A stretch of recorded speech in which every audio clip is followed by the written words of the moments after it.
Hello, I'm your host, Minette Basil, and welcome to the Arts and Culture Houston Show, a program dedicated to highlighting some of the most incredible and fabulous cultural events and arts happenings in our city.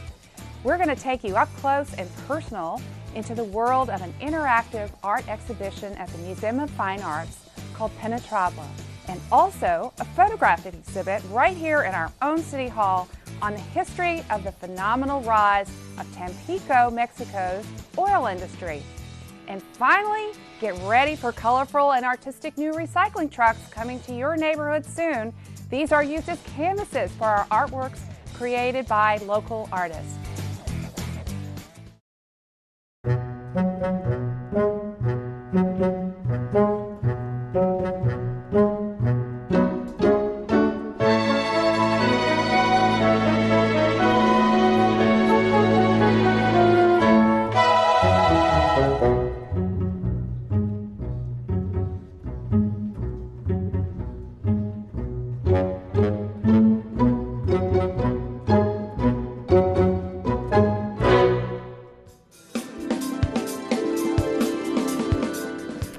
We are in the middle of this extraordinary artwork installation, and you are going to learn all about it.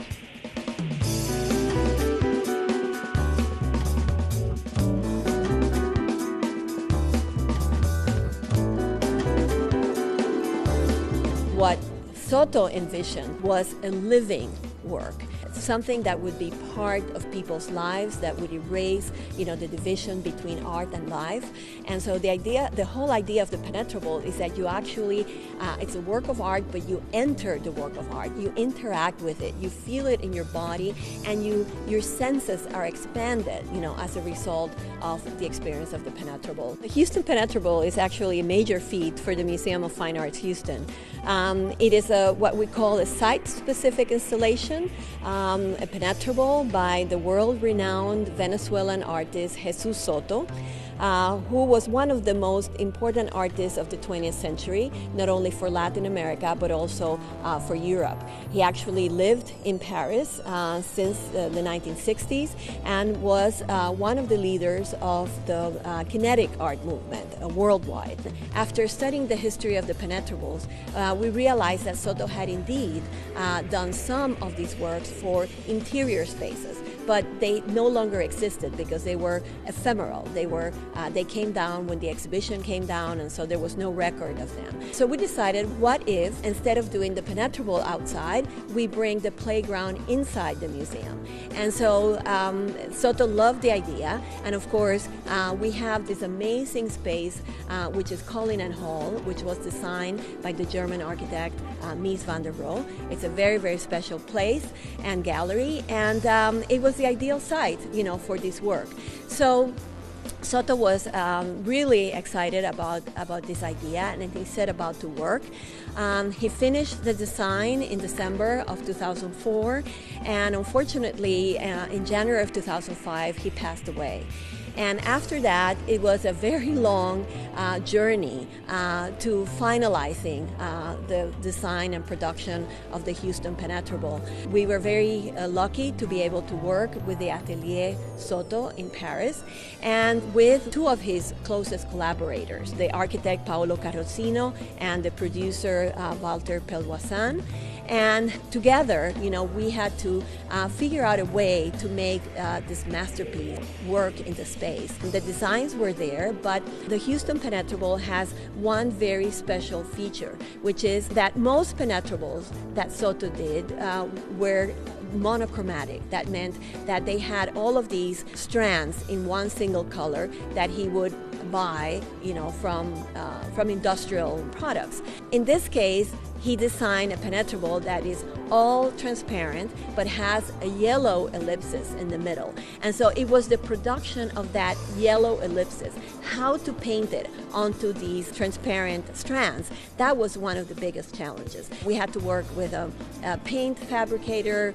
We had to figure out, a kind of paint that would not deteriorate, that would adhere and would remain for a long time on these strands, and then we had to figure out, the whole process of installing, creating a grid, creating the system, so that this could hold in the ceiling. We had to go up into the ceiling to reinforce the ceiling because we ended up with a work that is 24,000 strands. It occupies an area of almost 3,000 square feet, and it weighs 9 tons. So, that's really, a major work, and it required almost a reconstruction of the entire ceiling of Cullinan Hall in order to accommodate it. The show has been, I think, a smashing success with our audiences. I think we've had over 100,000 people have gone through the Penetrable since we opened it. We've had over 13,000 social media hits and people exchanging hashtags and Instagrams and photographs. I think it's been one of the big events of Houston summer, and it is our hope that we will be able to install the Houston Penetrable every summer so that it will be a summer destination piece.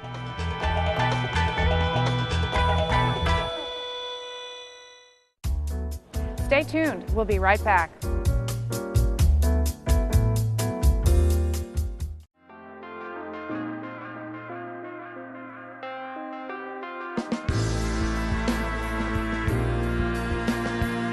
This is a small exhibition that we put together as an introduction to the Penetrable, and we called it Soto in Houston.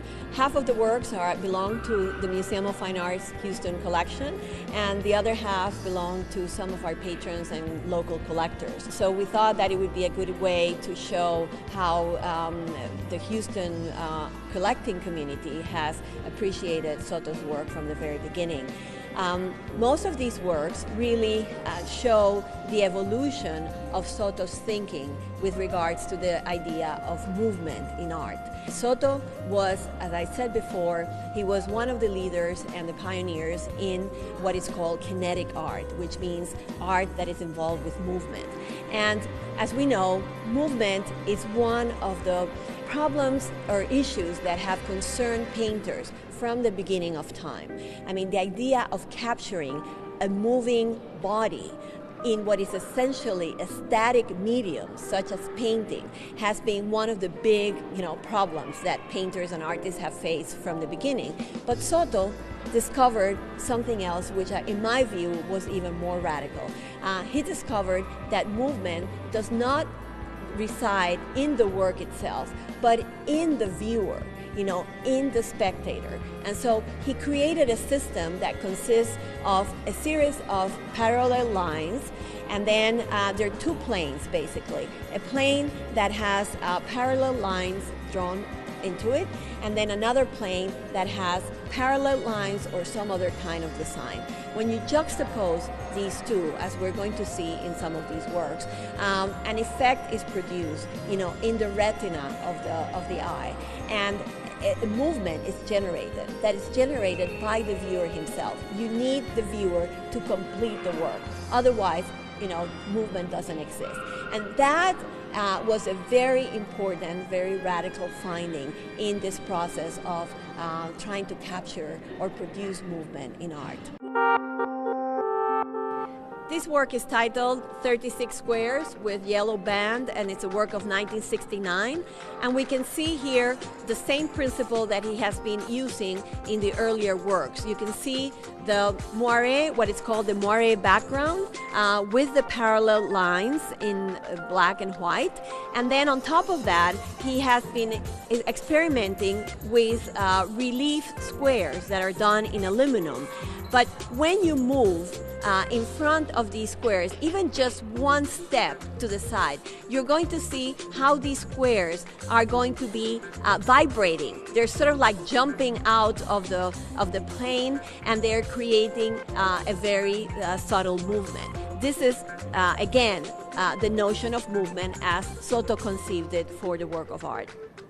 This is Virtual Squares, a work of 1974, and we see here a variation of the same system that he has been using since the plexiglass boxes of 1955. In this case, the parallel lines are horizontal, they are black and white, and then on top of that, he has suspended a series of wires that operate with the notion of the parallel line, but they are somewhat crooked or somewhat contortion. And so when you move, again, you see all of these lines popping up and down or to the side. There's a movement, a vibration that is generated in them that reinforces the idea of movement.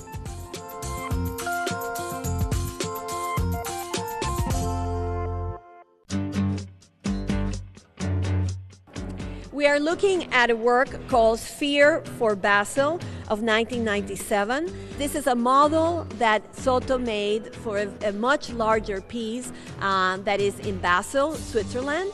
And we can see the relationship between this work, which is a sphere in black and yellow, and the penetrable. I mean, the same idea of having this virtual shape in space happens here as in the same way as in the penetrable, except that in this case, the sphere is affixed to the floor, whereas the penetrable is hanging from the ceiling. This is the first piece that you see in the exhibition, and it's really a key piece. It really contains all the elements of Soto's explorations with movement, and it belongs to the first series of works that Soto did in relation to this idea of movement.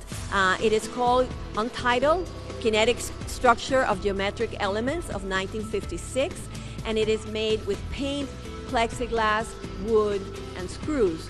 And essentially, you see that it's a very simple system. Soto has created a plane in the back that has lines, vertical lines, black and white, which create a rhythmic sequence in the back of the work. And then he has juxtaposed a second plane in transparent plexiglass. And on that plane, he has also painted with silkscreen stripes of white, black, and gray. But in many cases, such as in the middle, you can see how the stripes change and they conform either rectangles or triangles. That variation on the top part of the work is what is going to help create the notion of movement. When you move from the left to the right, you will see how the lines jump at you and a movement is generated. But Soto relies on the viewer to produce that movement.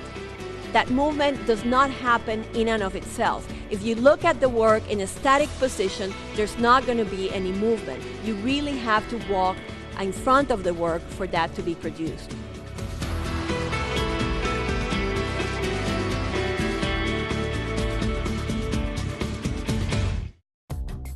Stay tuned. We'll be right back.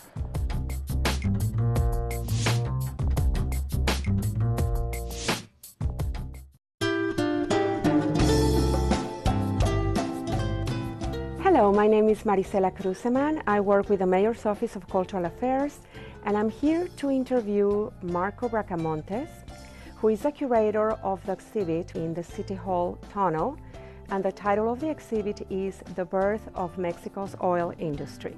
How are you, Marco? Very well, Marisela. Thank you very much for the invitation. Thank you for being here with us.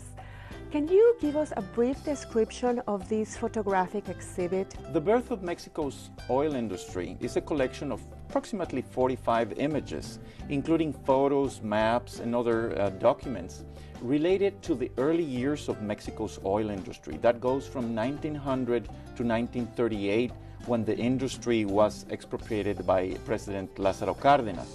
The images depict the field work of some of the major companies that started exploring and producing oil in Mexico those years. Primarily the work of Eduardo Gini, the oilman from California, who came to Mexico to explore in 1900, and in 1904 he found an oil field that was actually profitable. The first profitable oil well in Mexico was Ébano II in the state of San Luis Potosí, very close to Tampico, which was the port where the oil was transported out of the country. That was 1904. So that company, Mr. Edward O'Hinney's company became the Huasteca Petroleum Company, one of the largest fully integrated companies probably in America that explored, produced, marketed, transported oil throughout the continent. I always, say that looking back in history gives you some tips to, look forward into the future. So yes, this is a reflection onto something that happened almost 100 years ago.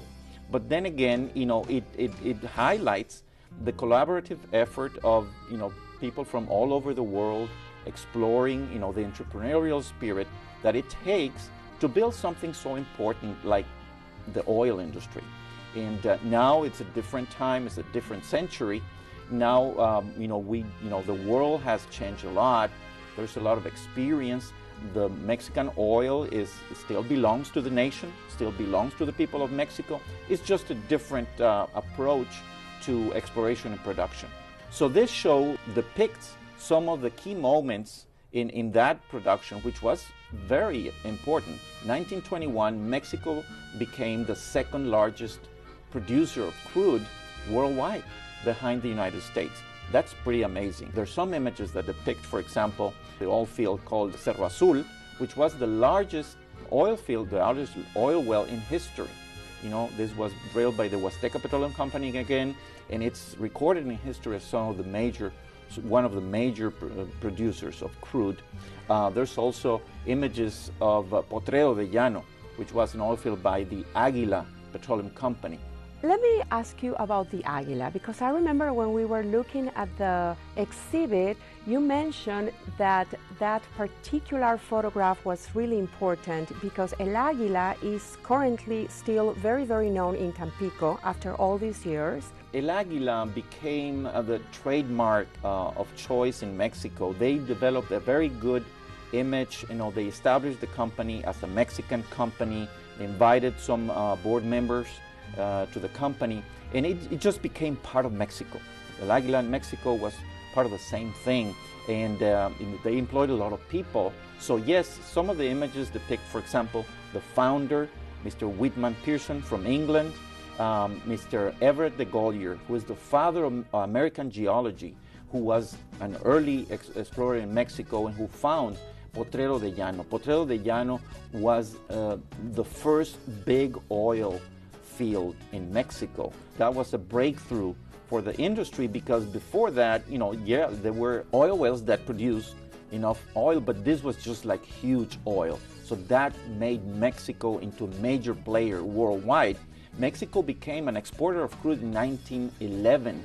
That is exactly the day after Porfirio Diaz left Mexico, after the Mexican Revolution, Mexico started exporting crude. So, these are key moments in Mexico's history. Many people don't know about these facts. And this exhibit, thanks to the city of Houston, is an opportunity for people to learn more and to look at some pretty rare images in the history of Mexico. Many people know about the boom in Mexican culture in the 20s, Diego Rivera, Frida Kahlo, but this is a different aspect of history. The oil industry used to employ thousands and thousands of Mexico.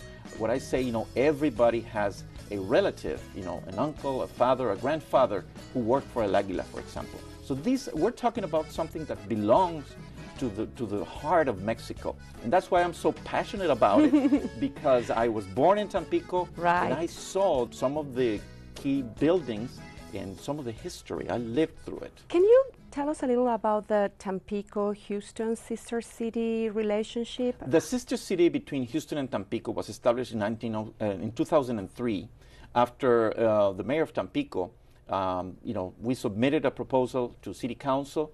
We demonstrated that there was an established relationship, trade within the two ports in Tampico area and the Port of Houston. There was a trade, there was an industrial connection to Tampico. We had a daily flight. We've had it for over 20 years now. It's a very profitable flight because many Houston companies have a representation office in Tampico or have a plant there. So we demonstrated that there was already a link between the two cities. and because that's the bottom line. There is connection, there is communication, there is an exchange between the two cities. Now, the association or the establishment of a 501c3 gave us an opportunity to participate in business events and business activities, in cultural activities, educational activities, and even health and sports related activities. So yes, it's a nonprofit organization. It handles our relationship with Tampico, but then again, we do everything in partnership with great partners like the City of Houston and the Department of Cultural Affairs, led by Minette Boisseau. Thank you, Marco, for sharing this very important moment in our history.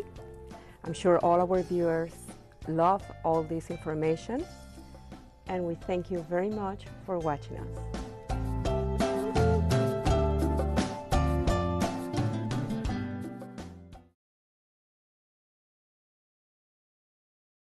The City of Houston Solid Waste Department, in conjunction with the Houston Arts Alliance, unveiled 6 new art recycling trucks. However, these aren't just any ordinary trucks. They are incredible moving artworks created by real artists to help bring awareness of the city's commitment to going green and to increasing civic art in the public realm. It's also fun to watch them rolling into city neighborhoods and picking up recyclable materials. Director Harry Hayes of the Solid Waste Department explains. This is about taking art into the community to let our residents know that the material that they throw away has a beneficial reuse, and that as we recycle, the trucks are the best message board for that. You can see it right in front of your home every other week. Former Chief of Staff for Mayor Bill White, Michael Moore, came up with the idea while he was having lunch with a friend. Harry Hayes and I were having lunch one day, and we talked about a bunch of things. At the end, I go, wouldn't it be great to take art into the neighborhoods? Wouldn't it be great to turn something that most people ignore or don't think is very pretty and turn it into a movable piece of art? And I said, how about turning some of your garbage trucks into art trucks? And he said, great, love the idea. Tommy Gregory, director of this project for the Houston Arts Alliance, said that the artists went through a rigorous selection process. So it was an open call, and we invited 3 art professionals, along with somebody from the City of Houston, to select the 6 artists that you see here. The 6 artists that were selected came up with original designs that fit within the parameters as far as having a recycling theme, but it also fits in with their studio practice, so it wasn't really a stretch for them to make this kind of work. Each truck has a totally different recycling idea.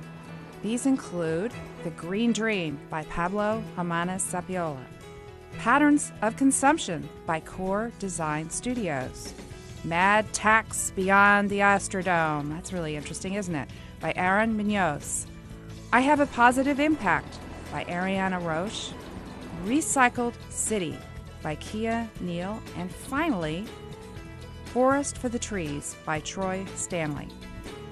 Troy told us what it meant to him to be one of the 6 chosen artists for this very special city-initiated and funded project. I love it.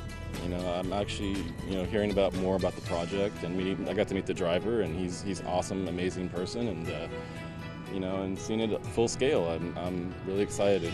And actually, I saw it for the first time 2 days ago, and I saw it driving through my neighborhood, and I started following it, and I'm like, with my camera, trying to catch it, And I think everyone that I know that knows about the project they do the same thing. They're like, oh, we saw your truck, and we started following it through the neighborhood, and it kind of turns into this weird parade, and I think that's happened a lot with all the other artists as well. All of the designs were printed in vinyl and then wrapped around the city recycling trucks. We hope you enjoy these art recycling trucks. The city tries to find great ways to not only keep our city beautiful, but support and advance our local artists and arts and culture in Houston. I want to thank all of our guests for coming and participating in the Arts and Culture Houston show. If you have any story ideas, you can contact me at this email address. Until next time, I'm your host, Minette Basil.